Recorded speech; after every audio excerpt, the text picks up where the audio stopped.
Hello students, আজকের ভিডিওতে upcoming CTET পরীক্ষার পেপার 2 এর জন্য সোশ্যাল সায়েন্সের জিওগ্রাফি ভূগোল থেকে এনভায়রনমেন্ট অর্থাৎ পরিবেশ এই কনসেপ্ট নিয়ে আলোচনা করব। তো আজকের ক্লাসে থাকবে ধারণা এবং মাল্টিপল চয়েস কোয়েশ্চেনের প্র্যাকটিস। তাই ভিডিওটি সকলের জন্য খুব গুরুত্বপূর্ণ। ভিডিওকে শেষ পর্যন্ত অবশ্যই পুরো দেখবে। ভিডিও স্কিপ করে দেখলে কিন্তু অনেক ইম্পর্টেন্ট পয়েন্ট মিস করে নিতে পারো। তাই আমি রিকোয়েস্ট করব ভিডিওকে পুরো শেষ পর্যন্ত অবশ্যই দেখবে। মনে রাখবে, আজ আমরা যে কনসেপ্ট আলোচনা করব এই কনসেপ্ট কিন্তু কমপ্লিটলি এনসিইআরটি এর উপর আধারিত, অর্থাৎ এনসিইআরটি এর যে সোশ্যাল সায়েন্সের ক্লাস 6 to 8 বই, এই বইয়ের উপর আধারিত আজকের ক্লাস। তো শুরু করি আজকের ভিডিও ডিসকাশন। প্রথমে আমরা জানব এনভায়রনমেন্ট বা পরিবেশ কি। এই পরিবেশ বা ইংরেজি যে এনভায়রনমেন্ট শব্দটি, এই শব্দটি এসেছে একটি ফরাসি বা ফ্রেঞ্চ ওয়ার্ড এনভায়রনা থেকে। এই এনভায়রনা শব্দের অর্থ হলো সারাউন্ড, অর্থাৎ চারিপাশ। আমরা মনে করো সাপোজ আমরা এখানে বসবাস করি, আমাদের এই চারিদিকের যে কিছু অ্যাভেলেবল আছে সেই সমস্ত কিছুকেই বলা হয় পরিবেশ।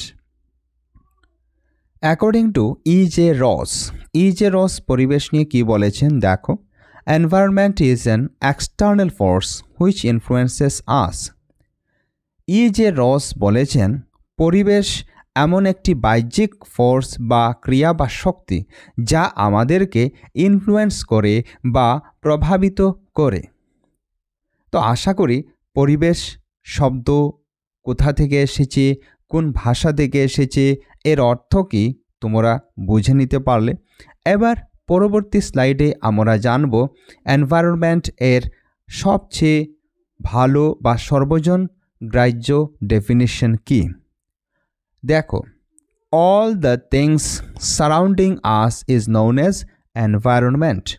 আমাদের চারিপাশে যা যা বস্তু রয়েছে সেই সমস্ত কিছুকেই বলা হয় পরিবেশ বা এনভায়রনমেন্ট। ঠিক আছে, যেমন উদাহরণস্বরূপ দেখো, আমরা আমাদের চারিপাশে দেখতে পাই টেবিল, চেয়ার, স্কুল, কার, বিভিন্ন ধরনের জীবজন্তু animals, parks, newspapers, mountains, rivers, trees, clothes, books ইত্যাদি সব কি পরিবেশ। তারপর দেখো এনভায়রনমেন্ট মিনস, পরিবেশের অর্থ কি। The surroundings or conditions in which person, animal or plant lives. অর্থাৎ যে সারাউন্ডিংয়ে, যে পরিবেশের মধ্যে, মানে যা কিছুর মধ্যে কোনো ব্যক্তি, কোনো জীব, কোনো উদ্ভিদ বসবাস করে তাহাকে পরিবেশ বা এনভায়রনমেন্ট বলা হয়। ঠিক আছে, চলো এবার আমরা এই পিকচারের মাধ্যমে দেখে নিব যে পরিবেশ মানে কি। এখানে দেখো আমরা আছি, আমাদের চারিদিকে অনেক কিছু বস্তু রয়েছে, কিছু আছে প্রাকৃতিক ন্যাচারাল, আর বাকি কিছু আছে হিউম্যান মেড বা মানব সৃষ্ট। তো এই সব কিছুকে মিলিয়ে পরিবেশ বা এনভায়রনমেন্ট বলা হয়। ঠিক আছে, দেখো পরবর্তীতে আমরা জানব কম্পোনেন্টস অফ এনভায়রনমেন্ট, অর্থাৎ পরিবেশের উপাদান কি কি। Natural environment can be divided into following components.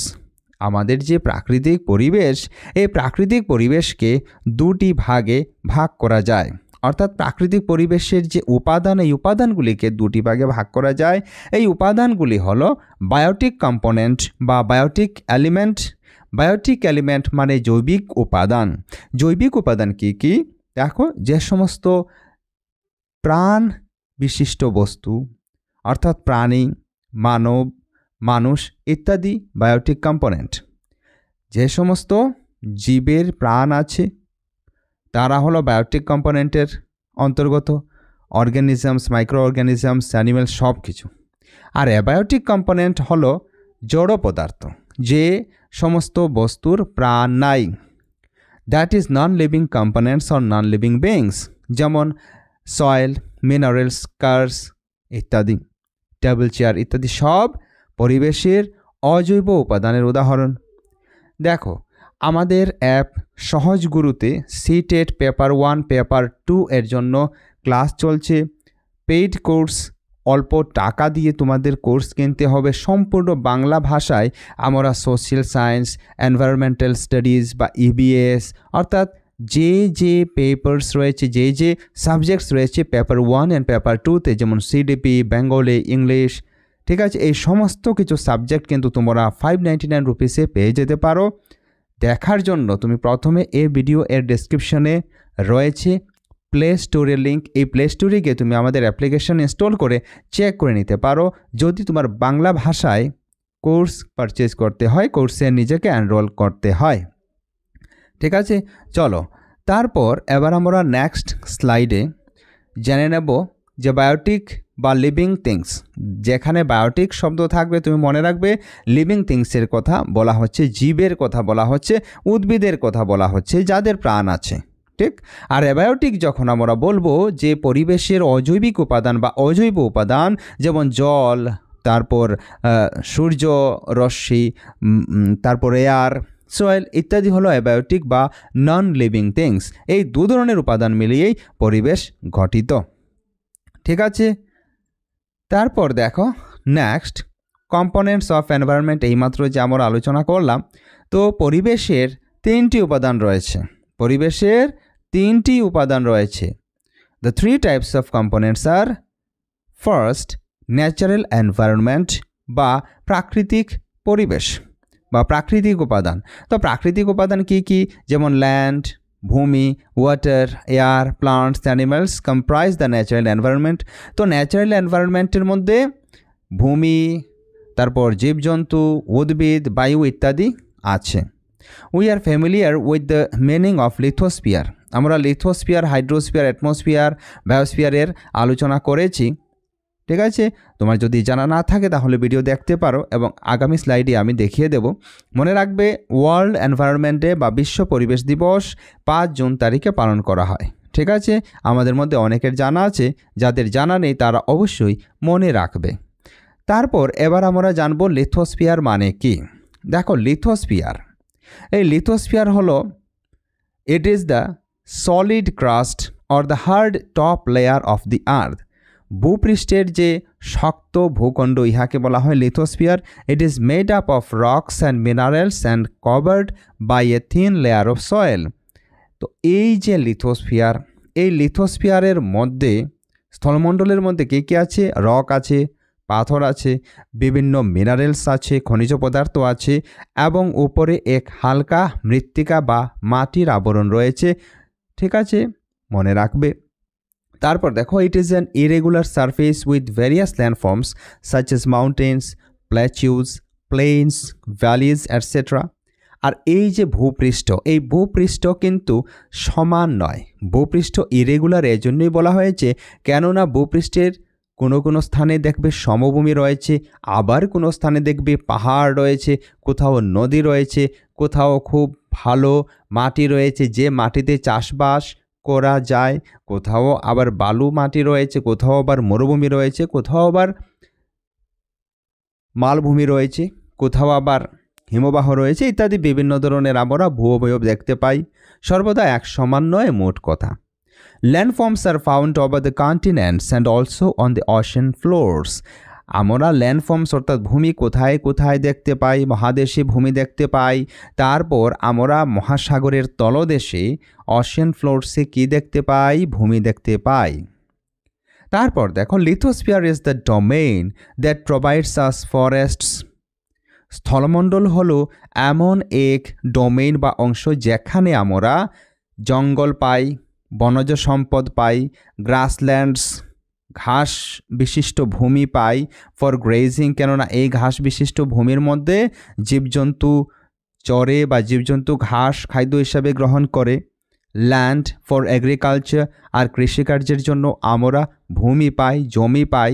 And human settlements, এবং আমরা মানুষ হিসাবে বসবাস করার জন্য সমস্ত ভূমিকে ব্যবহার করি।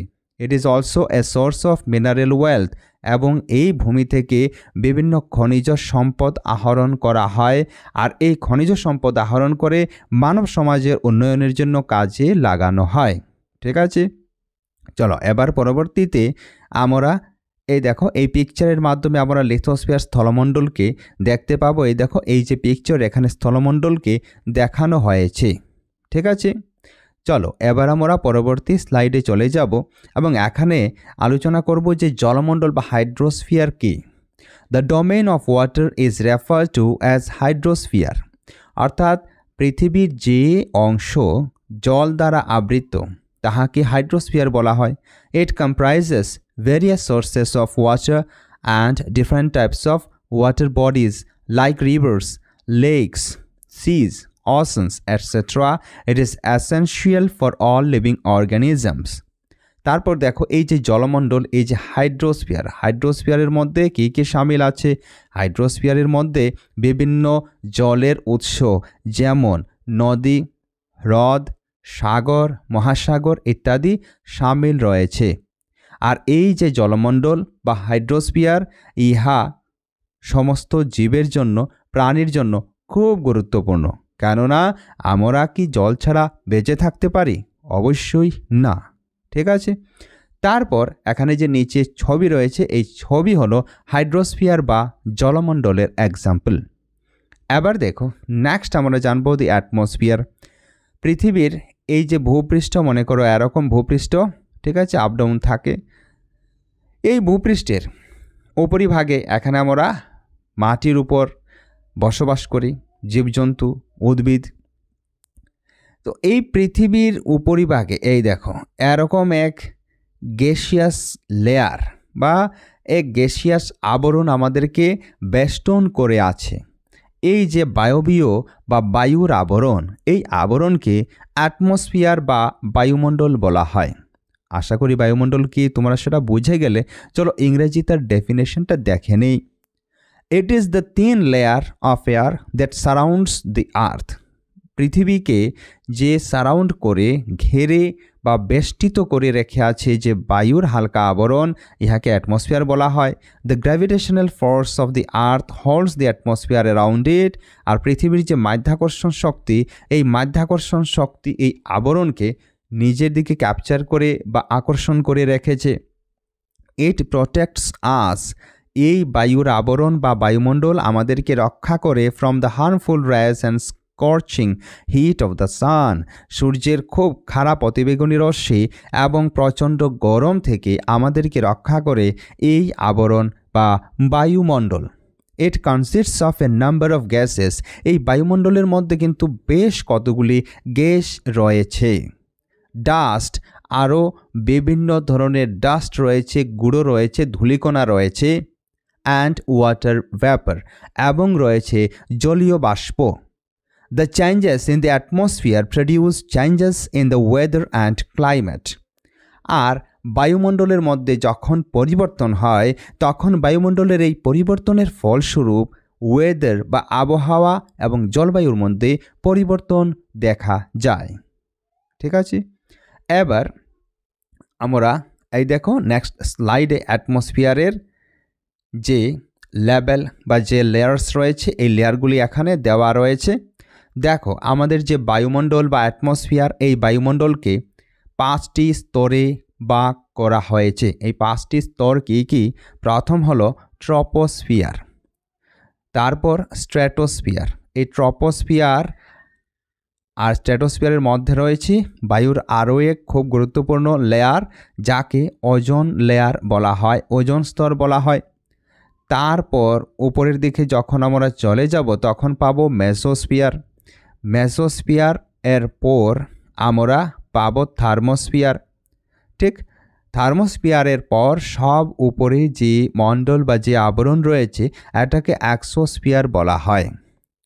ঠিক আছে, ট্রপোস্ফিয়ারের যদি আমরা উচ্চতা দেখি মোটামুটি 10 কিলোমিটার, ভূমি থেকে, মাটি থেকে বা ভূপৃষ্ঠ থেকে 10 কিলোমিটার পর্যন্ত ট্রপোমণ্ডল, ট্রপোস্ফিয়ার বিস্তৃত। তারপর 50 কিলোমিটার পর্যন্ত স্ট্র্যাটোস্ফিয়ার, অর্থাৎ 10 থেকে 50 স্ট্র্যাটোস্ফিয়ার বিস্তৃত। এই 50 থেকে 80 কিলোমিটার পর্যন্ত মেসোস্ফিয়ার বিস্তৃত, তারপর 80 থেকে 500 কিলোমিটার পর্যন্ত থার্মোস্ফিয়ার বিরাজমান, আর সবশেষ যে বাইরের এক্সোস্ফিয়ার, ইহা 500 কিলোমিটারের ঊর্ধ্বে। অর্থাৎ 500 কিলোমিটারের ঊর্ধ্বে যখন আমরা চলে যাব তখন সেটা হয়ে যাবে এক্সোস্ফিয়ার। আশা করি তোমরা বুঝতে পারলে। এবার নেক্সট স্লাইডে আমরা এই যে সূর্য থেকে আসা অতিবেগুনি রশ্মি, এই অতিবেগুনি রশ্মি মানে আল্ট্রাভায়োলেট রে, যা খুব ক্ষতিকারক আমাদের শরীরের জন্য। আর এই অতিবেগুনি রশ্মি পৃথিবীতে প্রবেশ করার ফলস্বরূপে জীবজন্তুর মধ্যে, মানুষের মধ্যে কর্কট রোগের প্রবণতা বেড়ে যায়। আর এই ওজোন লেয়ারকে বা ওজোন স্তরকে প্রটেক্ট করা, রক্ষা করা খুব গুরুত্বপূর্ণ। পরিবেশ প্রদূষণের ফলস্বরূপে ক্লোরোফ্লোরোকার্বন, কার্বন ডাই অক্সাইড এবং অন্যান্য বিভিন্ন ডাস্ট পার্টিকেল ইত্যাদির পরিবেশে যদি বৃদ্ধি হয়ে যায় তখন এই লেয়ার বা ওজোন স্তরের মধ্যে ছিদ্র, ডিপ্লেশন দেখা যায়। আর এই ডিপ্লেশনের ফলস্বরূপে কিন্তু এই যে আল্ট্রাভায়োলেট রে পৃথিবীতে প্রবেশ করতে পারে, আর যার ফলস্বরূপে আমাদের ভয়াবহ সমস্যা, ব্যাধির সৃষ্টি হতে পারে, উত্তাপও বেড়ে যেতে পারে। আর এই পরিবেশ প্রদূষণের জন্য কিন্তু গ্লোবাল ওয়ার্মিং এক ভয়াবহ সমস্যা হিসাবে দেখা দিয়েছে। চলো এবার আমরা নেক্সট আলোচনা করব বায়োস্ফিয়ার নিয়ে। বায়োস্ফিয়ার মানে জীবমণ্ডল, যেখানে উদ্ভিদ এবং প্রাণী একসঙ্গে বসবাস করে। অর্থাৎ উদ্ভিদ জগৎ আর প্রাণী জগৎ একসঙ্গে বসবাস করার ফলস্বরূপে কিসের সৃষ্টি হয়েছে? বায়োস্ফিয়ারের সৃষ্টি হয়েছে। Plant and animal kingdom together make biosphere or the living world. Biosphere মানে লিভিং ওয়ার্ল্ড, যেখানে জীবিত প্রাণী উদ্ভিদ বসবাস করতে পারে। It is a narrow zone of the earth where land, water and air interact with each other to support life. ইহা হলো খুব এক ছোট্ট জায়গা পৃথিবীর, যেখানে ভূমি, জল এবং বায়ু ইন্টারাক্ট করে একসাথে থাকে। কি করার জন্য? জীবনকে সাপোর্ট দেওয়ার জন্য। ঠিক আছে, চলো এবার আমরা পরবর্তীতে জানবো ইকোসিস্টেম নিয়ে।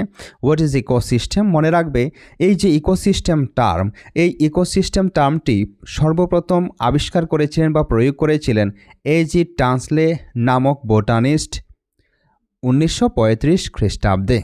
মনে রাখবে, all plants, animals and human beings depend on their immediate surroundings. যত জীব রয়েছে, জন্তু রয়েছে, তারপর আমরা মানুষ রয়েছি, আমাদের সকলকে কিন্তু নিজের চারিপাশের যে সমস্ত বস্তু রয়েছে, পরিবেশে যে সমস্ত পদার্থ রয়েছে, এগুলির উপর নির্ভরশীল থাকতে হয়। Often they are also interdependent on each other. আর এই যে বাকি পরিবেশের অন্যান্য উপাদান রয়েছে, এগুলিও কিন্তু কখনো কখনো আমাদের উপরও নির্ভরশীল থাকে। This relation between the living organisms as well as the relation between the organisms and their surroundings form an ecosystem. এই যে লিভিং অর্গানিজমস মানে জীবিত জীবজন্তু, তাদের যে অন্যদের সঙ্গে সম্পর্ক, অন্য জীবজন্তুর সঙ্গে সম্পর্ক বা অন্যান্য বস্তুর সঙ্গে সম্পর্ক, এই সম্পর্কের মাধ্যমেই ইকোসিস্টেম বা বাস্তুতন্ত্র, এটাকে আমরা বলতে পারি, এই ইকোসিস্টেমের সৃষ্টি হয়েছে। In other words, an ecosystem is a chain of interaction between organisms and their environment. অন্যভাবে বলতে গেলে আমরা বলতে পারি যে ইকোসিস্টেম মানে হলো বস্তু বা জীবিত প্রাণী, জীব এবং তার পরিবেশের সঙ্গে মিথস্ক্রিয়া বা পরিবেশের সঙ্গে সম্পর্ক। ঠিক আছে, তারপর দেখো নেক্সট আমরা হিউম্যান এনভায়রনমেন্ট নিয়ে আলোচনা করব। হিউম্যান এনভায়রনমেন্ট মানে মানব পরিবেশ। তো মানব পরিবেশ কি? Human beings interact with the environment and modify it according to their need. দেখো, মানব এমন এক সর্বশ্রেষ্ঠ জীব যা পরিবেশের সঙ্গে মিথস্ক্রিয়া করে, ইন্টারাক্ট করে নিজের মতো করে পরিবেশকে বদলাতে পারে, বদলে নিয়েছে। Early humans adapted themselves to the natural surroundings. Early humans অর্থাৎ প্রাচীন মানব নিজেকে পরিবেশের সঙ্গে, প্রাকৃতিক পরিবেশের সঙ্গে খাপ খাইয়ে নিয়েছিল। প্রাকৃতিক পরিবেশের মধ্যে আদিম মানব বসবাস করত। With time needs grew, they learn new ways to use. সময়ের সঙ্গে সঙ্গে এই মানবজাতি কী করলো, নতুন নতুন পদ্ধতি অবলম্বন করা আরম্ভ করে দিল। They learn to grow crops, তাহারা অর্থাৎ মানব শস্য উৎপাদন করা শুরু করে দিল। লিড এ স্যাটেলড লাইফ, এক জায়গায় বসবাস করা প্রারম্ভ করে দিল, শুরু করে দিল। সারপ্লাস ফুড ওয়াজ প্রডিউস, তারপর বেশি করে অর্থাৎ অতিরিক্ত খাদ্যদ্রব্য উৎপাদন করা শুরু করে দিল। বার্টার সিস্টেম ইমার্জড, আর তারপর ধীরে ধীরে বার্টার সিস্টেম এর আবিষ্কার হলো বা বার্টার সিস্টেমও শুরু হয়ে গেল। Industrial revolution enabled large scale production, তারপর ইন্ডাস্ট্রিয়াল রিভলিউশন, এই যে বিপ্লব আরম্ভ হলো, ইন্ডাস্ট্রিয়াল রিভলিউশনের ফলস্বরূপে বিভিন্ন কলকারখানা ইত্যাদির তৈরি হলো, আবিষ্কার হলো, যার ফলস্বরূপে শস্যের উৎপাদন বেড়ে গেল।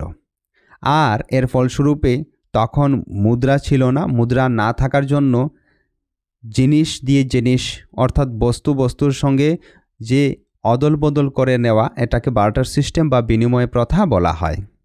Transportation, information communication easier and speedy across the world, তারপর ধীরে ধীরে ট্রান্সপোর্টেশন যাতায়াত ব্যবস্থা জলপথের মাধ্যমে ওয়াটার ট্রান্সপোর্ট, তারপর রাস্তার মাধ্যমে বাই রোড এর মাধ্যমে রোড ট্রান্সপোর্টেশন, বিভিন্ন রাস্তা তৈরি করে এটাকে ইমপ্রুভ করে দেওয়া হলো। ইন্টারনেটের আবিষ্কারের ফলস্বরূপে ইনফরমেশন অ্যান্ড কমিউনিকেশন টেকনোলজি একদম সহজ হয়ে গেল।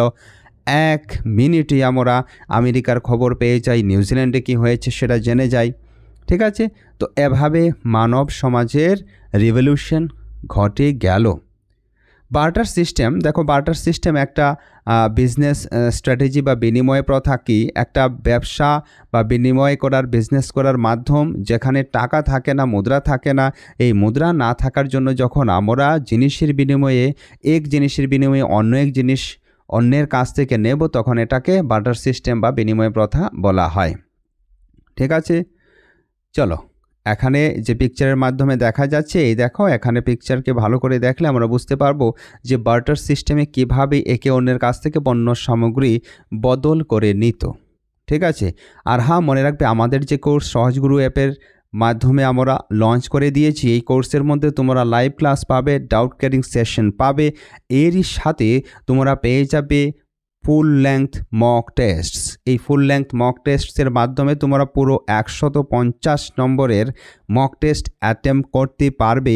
এই মক টেস্ট অ্যাপিয়ার করার ফলস্বরূপে রিয়েল এক্সাম লাইক ফিলিং তোমার মধ্যে আসবে, তোমার প্র্যাকটিস আরও ভালো হবে, তোমার বুস্ট হবে নিজের কনফিডেন্স। তাই দেরি কিসের, এখনই ক্লিক করে কোর্সে জয়েন হয়ে যেতে পারো মাত্র 599 রুপিস পে করে। চলো এবার আমরা কতগুলি গুরুত্বপূর্ণ কোয়েশ্চেন্স আলোচনা করব। Question number 1, which is not a natural ecosystem. তোমাকে বলতে হবে নিচের কোনটি একটি প্রাকৃতিক পরিবেশ বা বাস্তুতন্ত্রের অন্তর্ভুক্ত নয়। Option A desert, option B aquarium, option C forest, option D C. বলো এই প্রশ্নের শুদ্ধ উত্তর কী হবে? ডেজার্ট। ডেজার্ট মানে কি? ডেজার্ট মানে হলো মরুভূমি। তো মরুভূমি কি প্রাকৃতিক পরিবেশের অন্তর্ভুক্ত নয়? অবশ্যই মরুভূমি প্রাকৃতিক পরিবেশের অন্তর্ভুক্ত। অ্যাকোয়ারিয়াম, অ্যাকোয়ারিয়ামের মধ্যে মাছ চাষ করা হয়, মৎস্য চাষ করা হয়। এখানে বিশেষ সিমেন্ট দিয়ে তৈরি করে চৌবাচ্চা বানানো হয়, আর এই চৌবাচ্চার মধ্যে মাছের চাষ করা হয়। তো এটা ন্যাচারাল ইকোসিস্টেম নয়, তাই এই প্রশ্নের শুদ্ধ উত্তর হয়ে যাবে অপশান বি, অ্যাকোয়ারিয়াম একটি ন্যাচারাল ইকোসিস্টেম নয়। বাকি ডেজার্ট একটি ন্যাচারাল ইকোসিস্টেম, ফরেস্ট একটি ন্যাচারাল ইকোসিস্টেম, সি সমুদ্র ইহাও একটি ন্যাচারাল ইকোসিস্টেম। আশা করি তোমরা বুঝতে পারলে কী করে কারেক্ট আনসার হলো। তারপর দেখো question number 2, which is not a component of human environment. তোমাকে বলতে হবে নিচের কোনটি একটি মানব পরিবেশের হিউম্যান এনভায়রনমেন্টের কম্পোনেন্ট বা উপাদান নয়। এখানে নট শব্দ আছে, অবশ্যই খেয়াল রাখবে। অপশানে ল্যান্ড, ল্যান্ড মানে ভূমি। ভূমি কি মানব পরিবেশের অন্তর্ভুক্ত। ভূমি মানুষ তৈরি করেছে কি? ভূমি মানুষ তৈরি করেনি, তাই এই প্রশ্নের শুদ্ধ উত্তর হয়ে যাবে অপশনে ল্যান্ড একটি মানবসৃষ্ট বস্তু নয়, তাই ল্যান্ড হয়ে যাবে এই প্রশ্নের শুদ্ধ উত্তর। বাকি দেখো রিলিজন, ধর্ম কে সৃষ্টি করেছে? মানুষ সৃষ্টি করেছে, মানুষ তৈরি করেছে। তারপর কমিউনিটি, এই কমিউনিটি কে সৃষ্টি করেছে? মানব সৃষ্টি করেছে। স্কুল, বিদ্যালয় কে সৃষ্টি করেছে? মানব সৃষ্টি করেছে। ঠিক আছে, তাহলে আমরা বুঝতে পারলাম এই প্রশ্নের শুদ্ধ উত্তর ল্যান্ড, ভূমি কী করে হলো। এবার চলো আমরা পরবর্তী কোয়েশ্চেনে চলে যাব। কোয়েশ্চেন নাম্বার দেখো 3, which is a human made environment. তোমাকে বলতে হবে নিচের কোনটি একটি মানুষ দ্বারা সৃষ্ট পরিবেশ। অপশন এ মাউন্টেন, পর্বত। পর্বত কি মানুষ তৈরি করেছে? পর্বত মানুষ তৈরি করেনি, তাই অপশনে তো কারেক্ট আনসার হবে না। অপশন বি সি, সাগর কি মানুষ তৈরি করেছে? No, it is also not created by man. তারপর দেখো অপশন সি রোড, রোড কে তৈরি করেছে? মানুষ তৈরি করেছে, তাই এই প্রশ্নের শুদ্ধ উত্তর হয়ে যাবে অপশন সি রোড। কেননা রোড মানুষ তৈরি করেছে। রিভার কি মানুষ তৈরি করেছে? না, এটাও মানবসৃষ্ট পরিবেশ নয়। তারপর question number 4, which is a threat to environment. পরিবেশের জন্য ভয়ানক নিম্নের কোনটি? অপশানে গ্রোয়িং প্লান্ট। দেখো এই গ্রোয়িং প্লান্ট পরিবেশের জন্য কিন্তু ভয়ানক নয়, এহা পরিবেশের জন্য মঙ্গলজনক। গ্রোয়িং পপুলেশন, অতিরিক্ত জনসংখ্যার বৃদ্ধি, জনসংখ্যা বিস্ফোরণের ফলস্বরূপে বিভিন্ন সমস্যা দেখা দিতে পারে। ঠিক আছে, আর যার দরুন এই যে গ্রোয়িং পপুলেশন হলো পরিবেশের জন্য ভয়াবহ এক থ্রেট বা সমস্যা, তাই এই প্রশ্নের শুদ্ধ উত্তর হয়ে যাবে option B. Option C growing crops. দেখো বেশি যদি আমরা শস্য উৎপাদন করি, ক্রপস উৎপাদন করি, তাহলে ইহা পরিবেশের জন্য সমস্যাদায়ক হবে না। গ্রোয়িং বিজনেস, আমরা যদি ব্যবসা বাণিজ্য করি, তাহলে ব্যবসা বাণিজ্য, এখানে কোনো স্পেসিফিক বিজনেসের নাম নেই, তো ব্যবসা বাণিজ্য করা পরিবেশের জন্য খারাপ নয়। কিন্তু গাছ কেটে ব্যবসা বাণিজ্য করা যদি এখানে উল্লেখ থাকতো, তাহলে গাছ কেটে ব্যবসা বাণিজ্য করা কিন্তু অবশ্যই পরিবেশের জন্য থ্রেট। তারপর পরবর্তী কোয়েশ্চেনে আমরা চলে যাব। দেখো question number 5, which of this is a component of environment. তোমাকে বলতে হবে নিচের কোনটি পরিবেশের উপাদান। Option A mountains, option B religion, option C rivers, option D rainfall. এই প্রশ্নের শুদ্ধ উত্তর কি হবে? রেইনফল মানে বৃষ্টি। তো এই প্রশ্নের শুদ্ধ উত্তর হয়ে যাবে অপশন বি রিলিজিয়ন। রিলিজিয়ন একটি পরিবেশের অন্তর্ভুক্ত উপাদান নয়। মাউন্টেন পর্বত পরিবেশের কম্পোনেন্ট, রিভার্স পরিবেশের কম্পোনেন্ট বা উপাদান, রেইনফল পরিবেশের উপাদান। তারপর question number 6, the domain of water is refer to as. যেখানে জল এর কথা, এটাকে কি বলা হয়? জলের কথা, অর্থাৎ জলের যে ডোমেইন, ইহাকে বলা হয় হাইড্রোস্ফিয়ার। ঠিক আছে, যেখানে জীবজন্তু একত্রে বসবাস করতে পারে, জলও আছে স্থলও আছে, ইহাকে বলা হয় বায়োস্ফিয়ার। যেখানে শুধুমাত্র স্থল আছে, ভূমি আছে, ইহাকে বলা হয় লিথোস্ফিয়ার। যেখানে বায়ু দ্বারা বেষ্টিত আবরণ আছে, ইহাকে বলা হয় অ্যাটমসফিয়ার। অবশ্যই মনে রাখবে। চলো পরবর্তী কোয়েশ্চনে চলে যাব আমরা। Question number 7, which is a human made environment. নিচের কোনটি একটি মানবসৃষ্ট পরিবেশ। অপশানে ফরেস্ট, জঙ্গল বা বন কি মানুষ তৈরি করেছে? অবশ্যই না, তাই এই অপশন শুদ্ধ হবে না। অপশান বি ডেজার্ট, মরুভূমি কি মানুষ তৈরি করেছে? ইহাও মানুষ তৈরি করেনি। অপশান সি রোড, রোড মানুষ তৈরি করেছে, তাই রোড হয়ে যাবে এই প্রশ্নের শুদ্ধ উত্তর। অপশান ডি মাউন্টেন, মাউন্টেনও মানব সৃষ্ট পরিবেশ নয়। Question number 8, what is the life supporting zone of the earth cold. পৃথিবীর মধ্যে যে লাইফ সাপোর্টিং জোন, যেখানে জীবজন্তু বসবাস করতে পারে, ইহাকে কি বলা হয়? Option A atmosphere, option B hydrosphere, option C lithosphere, option D biosphere. এই কোয়েশ্চেনের কারেক্ট আনসার হয়ে যাবে অপশন ডি বায়োস্ফিয়ার। যেখানে লাইফ সাপোর্ট রয়েছে, উদ্ভিদ প্রাণী বসবাস করতে পারে, ইহাকে বলা হয় বায়োস্ফিয়ার বা জীবমণ্ডল।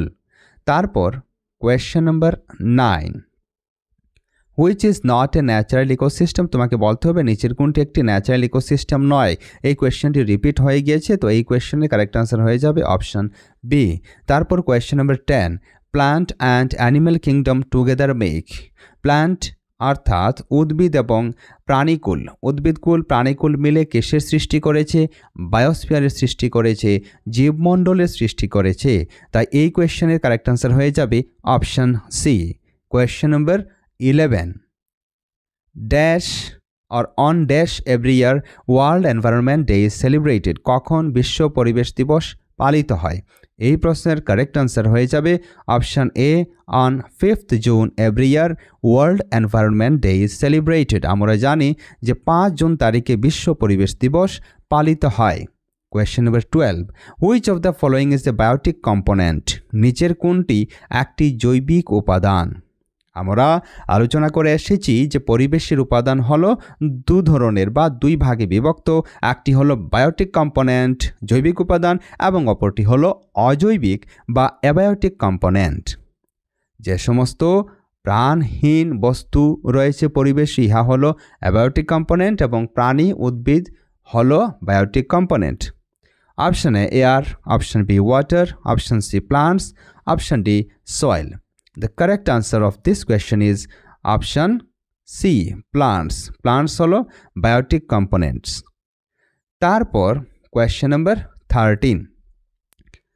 Human beings interact with the environment and modify it according to their. মানুষ পরিবেশের সঙ্গে মিথস্ক্রিয়া করে, ইন্টারঅ্যাক্ট করে এবং ইহাকে পরিবর্তন করে, মডিফাই করে, উন্নতি সাধন করে, পরিবর্তন সাধন করে পরিবেশের কিসের উপর ভিত্তি করে? নিজের চাহিদার উপর ভিত্তি করে, নেডসের উপর ভিত্তি করে। Therefore the correct answer is option A, needs. Option বিতে আছে স্ট্রেংথ, শক্তির উপর মোটেই না, পপুলেশন জনসংখ্যার উপর ইহাও না, জলবায়ুর উপর ক্লাইমেটের উপর ইহাও শুদ্ধ নয়। মানুষ পরিবেশকে মডিফাই করে নিজের চাহিদার উপর ভিত্তি রেখে, ঠিক। তারপর question number 14, the solid crust or the hard top layer of the earth is called? পৃথিবীর ভূপৃষ্ঠের যে শক্ত লেয়ার, শক্ত আবরণ, টপ লেয়ার, ইহাকে কি বলা হয়? Option A atmosphere, option B hydrosphere, option C lithosphere, option D biosphere. তোমাদের সকলের উত্তর জানা আছে। এই টপ হার্ড লেয়ারকে বলা হয় লিথোস্ফিয়ার বা স্থলমণ্ডল। কোয়েশ্চেন নম্বর দেখো 15, barter system means? Barter system বা বিনিময় প্রথা বলতে কি বোঝানো হয়? Option A exchange of money for goods, জিনিসের সঙ্গে বা পণ্যদ্রব্যের সঙ্গে, সামগ্রীর সঙ্গে টাকার মুদ্রার লেনদেন, ইহাকে বার্টার সিস্টেম বলা হয় না। ইহা কারেক্ট আনসার হবে না। Option B exchange of goods for goods, জিনিস এর সঙ্গে জিনিসের লেনদেন, ইহা শুদ্ধ উত্তর হয়ে যাবে। ইহাকেই বলা হয় বার্টার সিস্টেম বা বিনিময় প্রথা, বস্তুর সঙ্গে বস্তুর বিনিময়। Option C selling goods online, online যদি আমরা গুডস সেলিং করি, সামগ্রী ক্রয় করি, তাহলে কি হবে? এখানে মানি আসবে, এখানে ডিজিটাল মানি এসে যাবে, তো এটা শুদ্ধ উত্তর হবে না। Option D buying goods from market, বাজারে গিয়ে যদি আমরা জিনিস ক্রয় করি তাহলে কি হবে? আমাদেরকে মুদ্রা দিতে হবে, টাকা দিতে হবে, তাই ইহাও শুদ্ধ উত্তর হবে না। কি করে শুদ্ধ উত্তর হলো আশা করি বোঝা গেল। এবার question number 16, which one of the following is created by nature? তোমাকে বলতে হবে নিচের কোনটি নেচার বা প্রকৃতি দ্বারা তৈরি করা হয়েছে, প্রকৃতি দ্বারা সৃষ্ট নিচের কোনটি? অপশানে বুকস, পার্কস, বিল্ডিংস। বলো, বুকস, বই, পার্ক, বিল্ডিং, ইহা কি প্রকৃতি বানিয়েছে? ন্যাচারালি কি এগুলি তৈরি হয়েছে? মোটেই না। অপশান বি দেখো, রোডস, ব্রিজেস, মেশিনস, রাস্তা, পুল এবং যন্ত্রপাতি কে তৈরি করেছে? মানুষ তৈরি করেছে, মানে ইহাও প্রকৃতি দ্বারা তৈরি হয়নি, সৃষ্ট হয়নি। Option C mountains, rivers, trees. Mountains, rivers, trees, পর্বত, নদী, গাছপালা প্রকৃতি সৃষ্টি করেছে, তাই এই প্রশ্নের শুদ্ধ উত্তর হয়ে যাবে অপশন সি। আর অপশন ডিতে আছে কার, বাস, ট্রেন, এগুলি কে তৈরি করেছে? এগুলি মানুষ তৈরি করেছে, এগুলি হলো মানব সৃষ্ট উপাদান। তারপর কোয়েশ্চেন নাম্বার দেখো 17, all the plants and animals in a given area constitute. Plants and animals, এক নির্দিষ্ট এলাকায় উদ্ভিদ এবং প্রাণী কিসের সৃষ্টি করে? অপশনে ইকোসিস্টেম, অবশ্যই অপশনে হয়ে যাবে এই প্রশ্নের শুদ্ধ উত্তর। প্লান্টস এবং অ্যানিমেলের যে ইন্টারাকশনের ফলস্বরূপে যে পরিবেশের সৃষ্টি হয় ইহাকে বাস্তুতন্ত্র বা ইকোসিস্টেম বলা হয়। অপশন বি বায়োস্ফিয়ার এখানে কারেক্ট আনসার হবে না, কমিউনিটিও কারেক্ট আনসার হবে না, পপুলেশনও কারেক্ট আনসার হবে না। তারপর দেখো question number 18, the thin layer of air that surrounds the earth is, ইহাকে কি বলা হয়? যে পৃথিবীকে সারাউন্ড করে আছে, বেষ্টন করে আছে যে হালকা বায়ুর আবরণ, ইহাকে অ্যাটমসফিয়ার বলা হয়। Therefore the correct answer of this question is option C, atmosphere. ঠিক আছে। তারপর question number 19, when human beings started leading settled life they learned, যখন মানব ধীরে ধীরে এক জায়গায় বসবাস করা শুরু করে দিল, কৃষিকার্য আরম্ভ করে দিল, তখন তাহারা কি করতে শিখল?